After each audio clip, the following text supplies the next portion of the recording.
Gente, o PT e o PSB não chegaram a acordo e foram adiadas as reuniões, né? Amanhã seria o prazo, vulgo amanhã, era dia 15, então, que teria para selar os acordos regionais. O maior estado do país, São Paulo, está no meio desse impasse, porque aqui o PSB tem um candidato que é Márcio França e o PT tem um candidato que é Fernando Haddad e ninguém está querendo sair da seara. Eu conversei hoje com o ex-governador Márcio França, ele está em casa, testou positivo para a Covid-19. Há uma expectativa de que na volta desse giro de Lula pelo Nordeste, Lula, Alckmin e França conversem e aí sim, no final, no início da semana que vem, tem uma nova posição. Nesse momento, ninguém está disposto a tirar o pé. A campanha de Fernando Haddad, eu fui conversar com eles, a campanha de Fernando Haddad tinha dito que do dia 15 não passava, dado o cenário no qual, inclusive, o ex-presidente Lula teve Covid também, o que paralisou um pouco as conversas. A campanha de Haddad já admite que, bom, até julho alguma coisa deve acontecer. Por conta da indefinição, se Márcio França será candidato ou se vai se aliar a Haddad, a montagem da chapa majoritária do PT aqui em São Paulo não está pronta, né? Você não tem a vice definida e nem o candidato ao Senado. Está tudo dependendo dessa costura.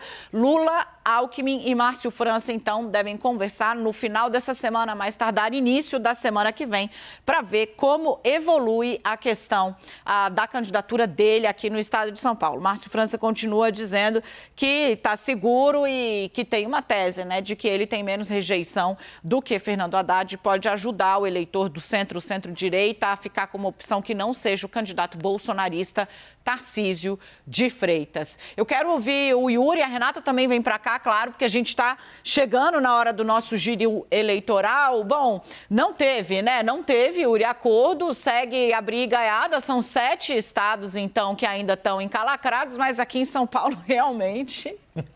E aqui em São Paulo tem uma outra variável, Dani, e aí a gente pode já pensar num outro horizonte de data, que é 1º de julho. Por quê? Porque quem está em programa de radiodifusão, em português, claro, programa de rádio, programa de televisão aberta, tem que sair do ar antes do dia 1º de julho. E aí, obviamente, estou falando da situação do apresentador José Luiz da Atena, que é pré-candidato ao Senado pelo PSC, na chapa de Tarcísio Gomes de Freitas, e que a grande questão é se vai ou não vai conseguir ser candidato, se vai ou não vai ser candidato desta vez. Várias outras eleições, ele chegou na 1ª hora e continuou no ar, e aí não pôde sair candidato. E por que isso é importante nessa equação?